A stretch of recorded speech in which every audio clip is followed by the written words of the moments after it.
بسم اللہ الرحمن الرحیم۔ السلام علیکم، میں ہوں کامران شیخ اور آپ دیکھ رہے ہیں کامران شیخ یوٹیوب چینل۔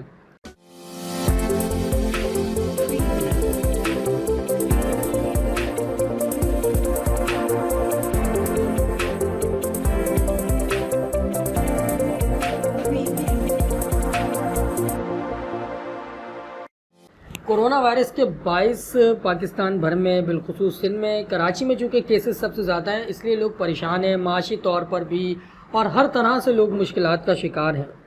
لیکن ان مشکلات میں ایک کام آپ بہت آسانی سے کر سکتے ہیں۔ وہ کام کیا ہے بتا دوں؟ بہت آسان کام ہے اور بہت سارے لوگوں نے اس کی تیاری بھی کی ہوئی ہوگی۔ یقیناً بہت سارے لوگ اس کام کی اس خواہش میں ہوں گے کہ جلدی سے یہ لاک ڈاؤن ختم ہو تو ہم وہ کام کر لیں، اور وہ کام ہے شادی کرنا۔ اور سب سے آسان اور بہت ہی ایزی طریقے سے آپ جو ہے وہ شادی کر سکتے ہیں، خرچہ بچے گا۔ اور خرچہ کیسے بچے گا؟ اسی طرح کی ایک شادی کی تقریب میں آج جو ہے مجھے پتہ چلا ایک علاقے میں کہ وہاں پر شادی ہو رہی ہے۔ میں پہنچ گیا، وہاں پہنچا تو دیکھا کہ اچھا، میں نے کوشش کی کہ میں ٹائم پر پہنچ جاؤں نا۔ ایک تو دوپہر کا وقت تھا اور دلہن کو لے کر آ رہے تھے وہ لوگ۔ میں نے کہا میں یہاں صحیح وقت پر پہنچ جاؤں۔ جب وہاں پہنچا دلہن کو لے کر آئے، پھر میں نے دلہا سے بھی بات کی، دلہا کے والد سے بھی بات کی، ان کی والدہ سے بھی بات کی۔ وہ بات آپ کو سنواتے ہیں۔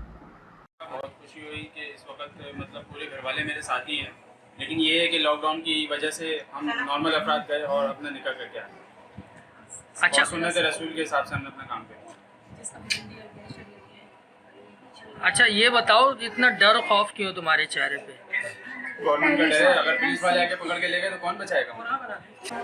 ویسے میرے لوگوں کے لیے یہ ہے کہ سنت رسول کے طریقے سے جو ہم نے کام کیا آج کے وہی کرے، اگر دنیا کو بہت کامیاب ہے۔ ٹھیک ہے، بہت اچھا لگا، بہت سادگی سے ہم نے یہ شادی کری ہے۔ جمعے کا دن تھا، ویسے ہی جمعے کا دن ماشاءاللہ بہت مبارک ہوتا ہے شادی کے لیے۔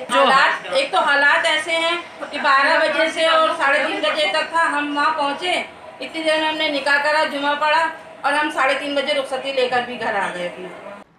اب آپ یہ دیکھیں کہ یہ اتنا آسان کام تو نہیں تھا۔ شادی ہمارے یہاں کیا ہوتا ہے، جہیز اور پھر ہال، پھر ارینجمنٹ، پھر خرچہ، اور خرچے کتنے مشکل ہوتے ہیں یہ سب جانتے ہیں۔ اور خاص طور پہ ماں باپ کے لیے جب جنہوں نے بیٹیوں کی شادیاں کرنی ہوتی ہیں ان کے لیے سب سے کٹھن مرحلہ جہیز کا ہوتا ہے، اخراجات کا ہوتا ہے، پھر ہال کی بکنگ ہوتی ہے۔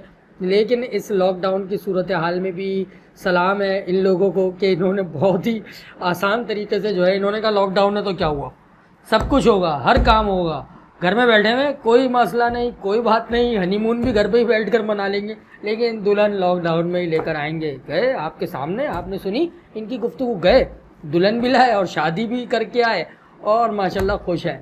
تو آپ بھی کوشش کریں کہ اگر شادی نہیں کی ہے تو جلدی سے کر لیں، خرچہ بچے گا، یقین جانیں۔ سب سے پہلے پاکستان۔